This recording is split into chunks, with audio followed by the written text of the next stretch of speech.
నమస్కారం ETV news కు స్వాగతం ముఖ్యాంశాలు మాజీ మంత్రి పెద్దిరెడ్డి అరాచకాలపై పోటెత్తిన ఫిర్యాదులు కబ్జాలు అక్రమ దందాలపై సీఎస్ సిసోదియాకు బాధితుల ఫిర్యాదు న్యాయం చేయాలని విజ్ఞప్తులు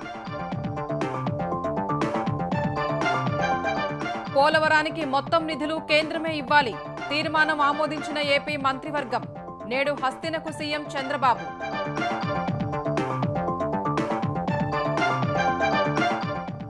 గోదావరిలో తగ్గిన వరద ఉధృతి ధవళేశ్వరం వద్ద రెండో ప్రమాద హెచ్చరిక ఉపసంహరణ ఇంకా జలదిగ్బంధంలోనే లంక గ్రామాలు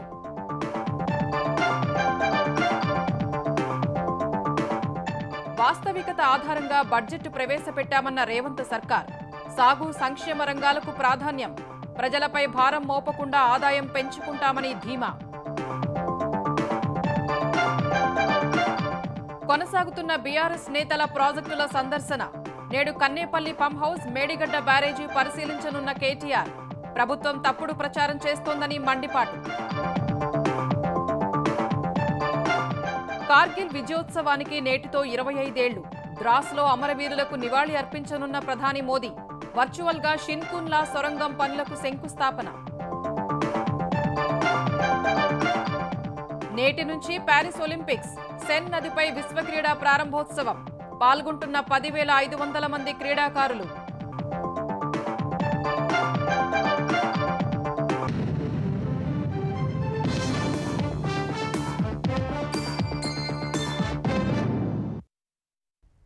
అన్నమయ్య జిల్లా మదనపల్లె సబ్ కలెక్టర్ కార్యాలయానికి భూములు కోల్పోయిన బాధితులు అనూహ్యంగా పెద్ద సంఖ్యలో తరలివచ్చారు వైసీపీ హయాంలో మాజీ మంత్రి పెద్దిరెడ్డి కుటుంబం ఆయన వర్గీయులు సాగించిన అరాచకాలపై ఫిర్యాదు చేశారు 5 ఏళ్ల జగన్ పాలనలో వైసీపీ నేతలు తమ భూములను దౌర్జన్యంగా లాగేసుకున్నారని ఆరోపించారు న్యాయం చేయాలని ప్రభుత్వ ప్రధాన కార్యదర్శి సిసోదియాకు విజ్ఞప్తి చేశారు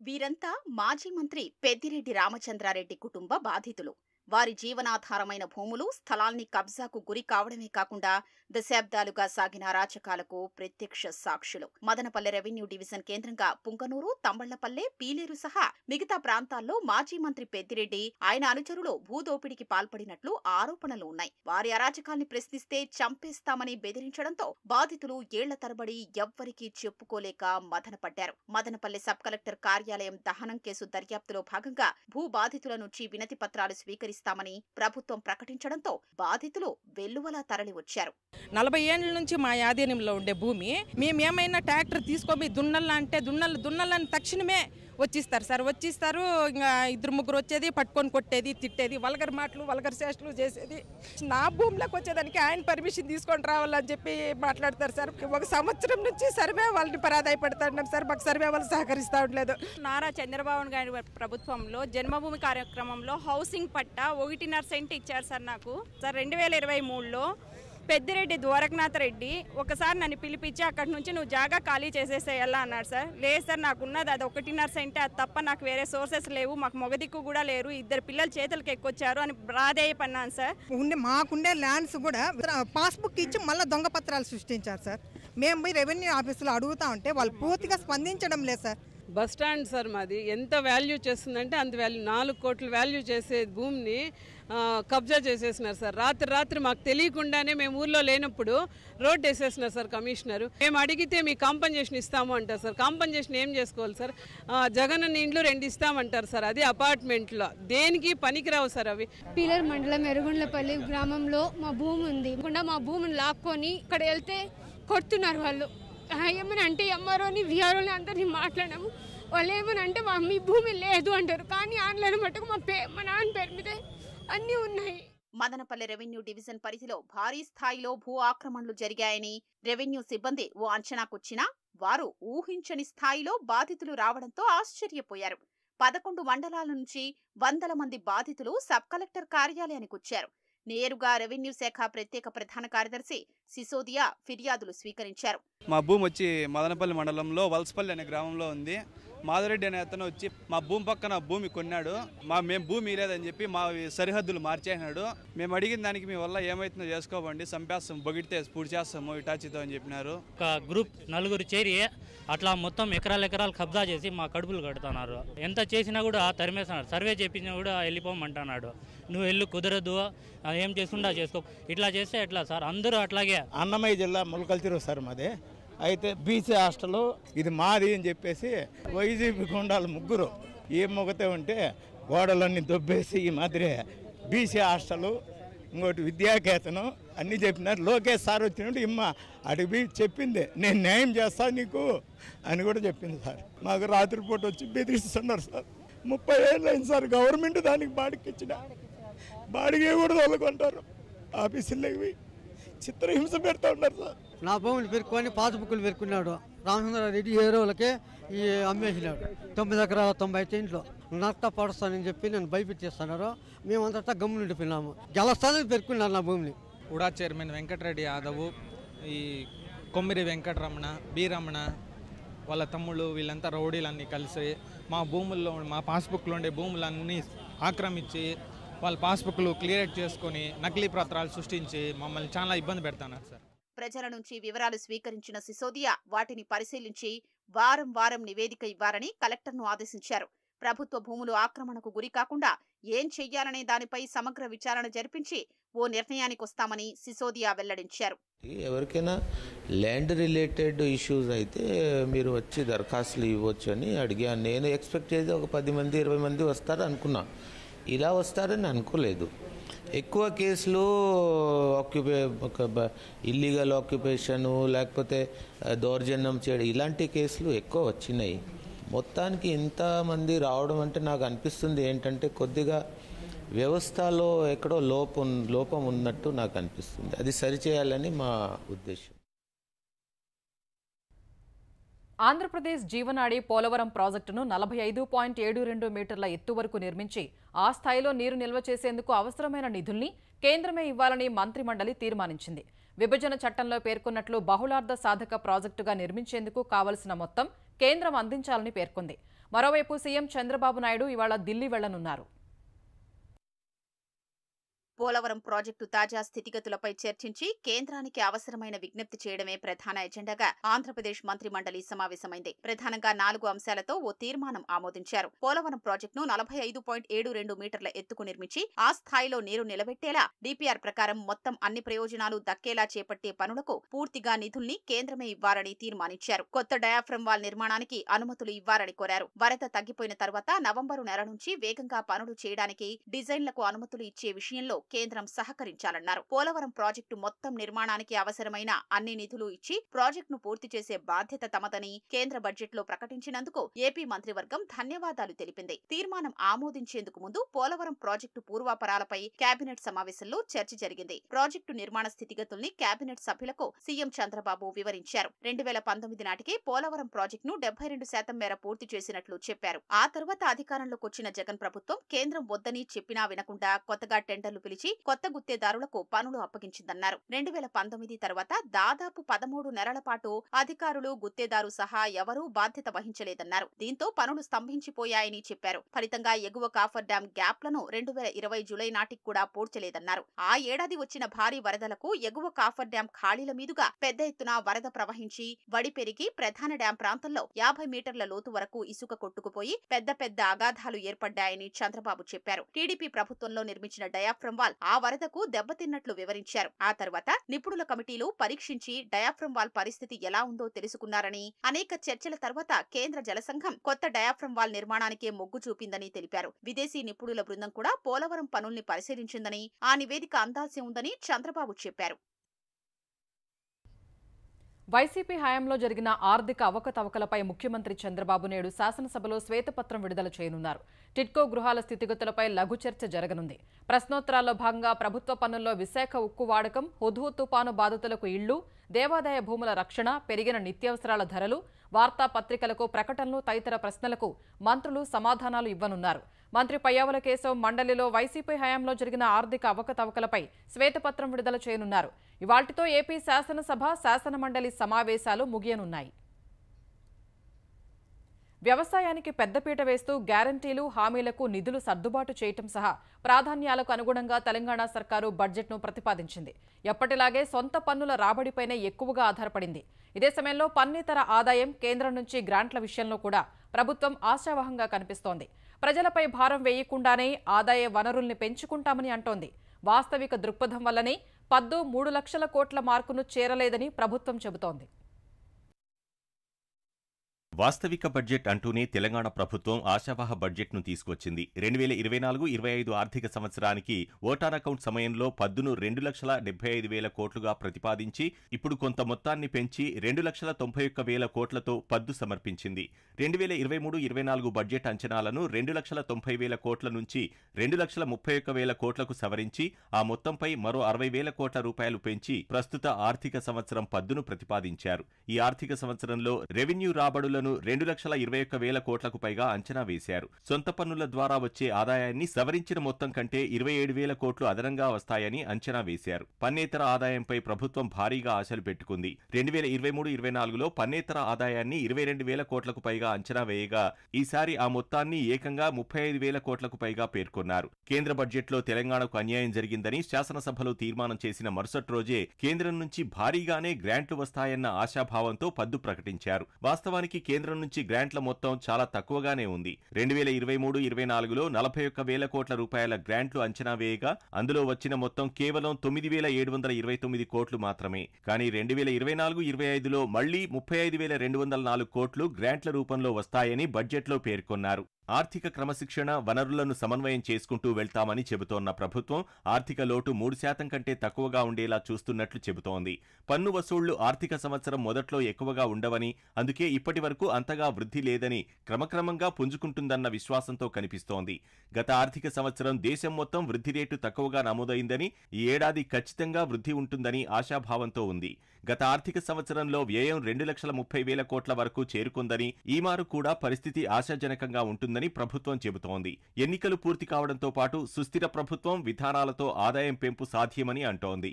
ప్రజలపై భారం వేయకుండా ఇతర మార్గాల ద్వారా ఆదాయాన్ని పెంచుకుంటామని చెబుతోంది. అన్ని రంగాల్లో సంస్కరణలు తీసుకొచ్చి ఆదాయం పెంచుకుంటామనే ధీమాతో తెలంగాణ ప్రభుత్వం ఉంది. గతంలో ఉన్న విధానం అయితే బడ్జెట్ 3.5 లక్షల కోట్లకు పోయేదని, వాస్తవికత దృక్పథంతోనే 3 లక్షల కోట్ల లోపే ఉందని ప్రభుత్వ వర్గాలు తెలిపాయి. వ్యవసాయ రంగానికి అత్యంత ప్రాధాన్యమిచ్చిన తెలంగాణ ప్రభుత్వం 72,000 కోట్లకు పైగా ప్రతిపాదించింది. ఇందులో రుణమాఫీకి 26,000 కోట్లు, రైతు భరోసాకు 15,000 కోట్లు కేటాయించింది. నీటిపారుదల, సంక్షేమం, పురపాలన, ప్రత్యేకించి హైదరాబాద్ నగరం, పంచాయతీరాజ్, విద్య, వైద్య, విద్యుత్ తదితర శాఖలకు తగిన కేటాయింపులు చేసింది. ఎన్నికల సందర్భంగా హామీ ఇచ్చిన 6 గ్యారంటీలకు 47,000 కోట్లకు పైగా నిధులు కేటాయించింది. రైతు భరోసాకు 15,075 కోట్లు, చేయూతకు 14,861 కోట్లు, ఇందిరమ్మ ఇళ్లకు 7,740 కోట్ల రూపాయలు ప్రతిపాదించారు. మహాలక్ష్మి పథకానికి 4,084 కోట్లు, గృహజ్యోతి కింద 200 యూనిట్ల ఉచిత విద్యుత్కు 2,418 కోట్లు, భూమి లేని కార్మికులకు రైతు భరోసాకు 1,200 కోట్ల రూపాయలు కేటాయించారు.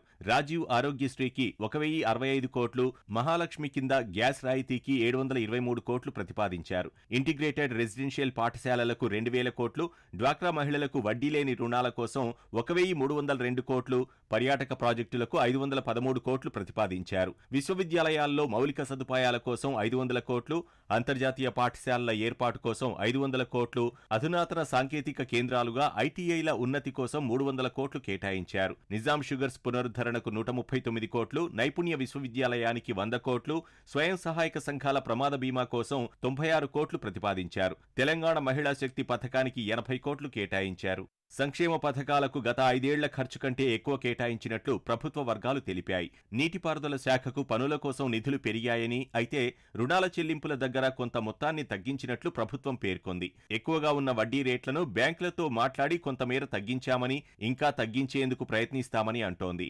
ఆ మేరకు రుణాలకు సంబంధించిన చెల్లింపుల మొత్తంలో తగ్గుదల ఉందని ప్రభుత్వం చెబుతోంది. ఇందిరమ్మ ప్రజా ప్రభుత్వంలో సంక్షేమం, అభివృద్ధికి సమభాగంలో నిధులు వెచ్చించి తెలంగాణ సర్వతోముఖాభివృద్ధికి కృషి చేస్తున్నట్లు ఉప ముఖ్యమంత్రి భట్టి విక్రమార్క తెలిపారు. మంత్రి శ్రీధర్ బాబుతో కలిసి మీడియాతో ఇష్టాగోష్ఠి నిర్వహించిన భట్టి బీఆర్ఎస్ ప్రభుత్వంపై తీవ్ర విమర్శలు గుప్పించారు. 8 నెలల్లో 35,118 కోట్ల అప్పులు చేసిన తమ ప్రభుత్వం బీఆర్ఎస్ సర్కారు చేసిన రుణాల్లో 42,892 కోట్లు చెల్లించామని చెప్పారు. బయట నుంచి తెచ్చిన అప్పు కంటే చెల్లింపులు ఎక్కువగా ఉన్నాయంటే ఆర్థిక క్రమశిక్షణ పాటిస్తున్నట్టా కాదా అని భట్టి ప్రశ్నించారు. హైదరాబాద్లో నెలకొల్పే యంగ్ ఇండియా స్కిల్ యూనివర్సిటీ దేశానికే మార్గదర్శకంగా నిలవనుందని ఆశాభావం వ్యక్తం చేశారు. ఏటా మహిళా సంఘాలకు 20,000 కోట్లు వడ్డీ లేని రుణాలు ఇప్పిస్తామన్న భట్టి డ్వాక్రా సంఘాలు ఉత్పత్తుల మార్కెటింగ్ కోసం హైదరాబాద్ శిల్పారామం వద్ద 3.5 ఎకరాలు కేటాయించినట్లు ఉప ముఖ్యమంత్రి భట్టి వివరించారు. బీఆర్ఎస్ కార్యనిర్వాహక అధ్యక్షుడు కేటీఆర్ నేతృత్వంలో ఆ పార్టీ ప్రజా ప్రతినిధులు ఇవాళ మేడిగడ్డలో పర్యటించనున్నారు. 2 రోజుల పర్యటనలో భాగంగా గురువారం లోయర్ మానేరు డ్యాంను సందర్శించిన కేటీఆర్ బృందం రాత్రి రామగుండంలో బస చేసింది.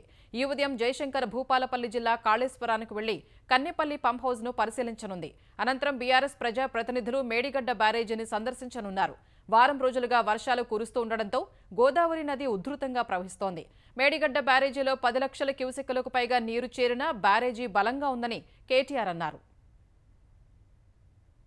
జరిగిన ఒక చిన్న సంఘటనను పట్టుకొని దానిని భూతద్దంలో చూపెట్టి మొత్తం కాళేశ్వరం ప్రాజెక్టే ఒక విఫల ప్రయత్నంగా చేసే క్రమంలో భాగంగా రేవంత్ రెడ్డి గారి ప్రభుత్వం గత 8 నెలలుగా లక్షలాది మంది రైతుల జీవితాలతో చెలగాటమాడతాం.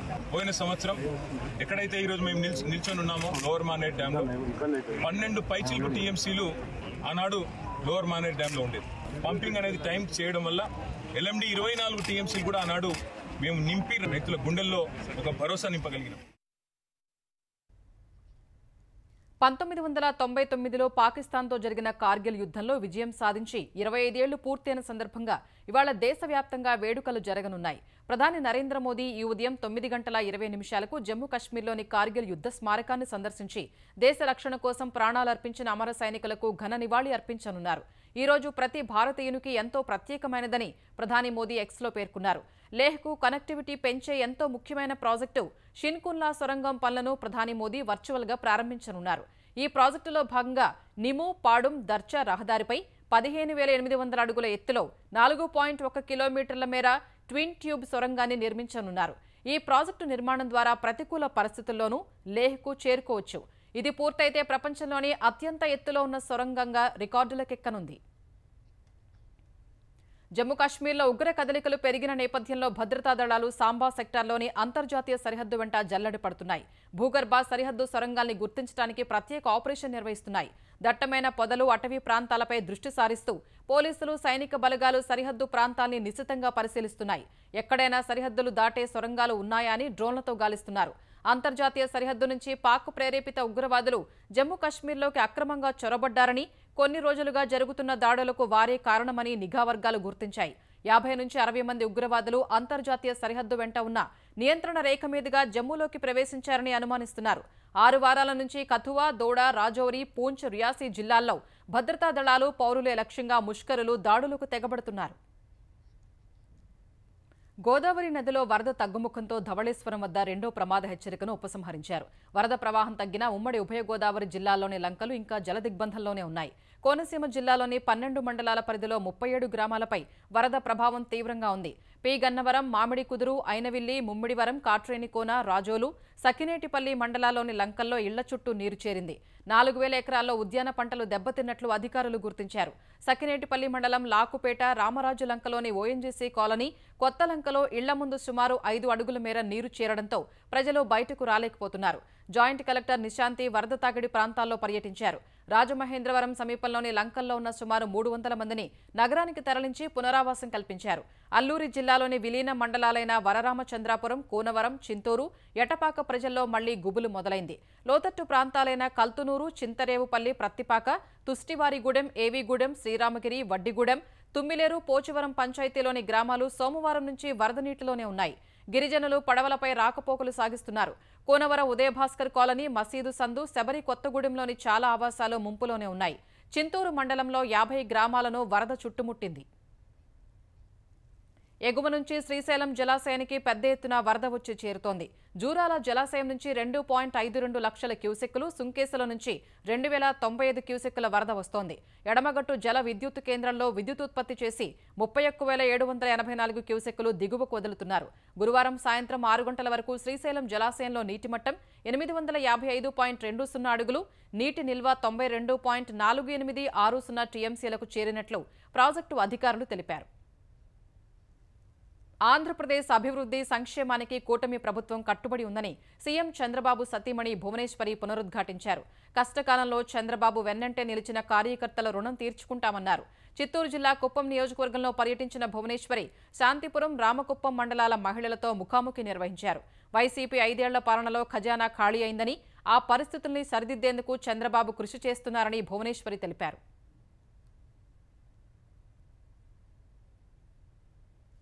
డ్రైనేజ్ కానీ, ప్రతి ఇంటికి కొళాయి కానీ, కరెంట్ కానీ, ప్రతి ఒక్కటి అది మీకు ఉపయోగపడేలాగా చేస్తారు.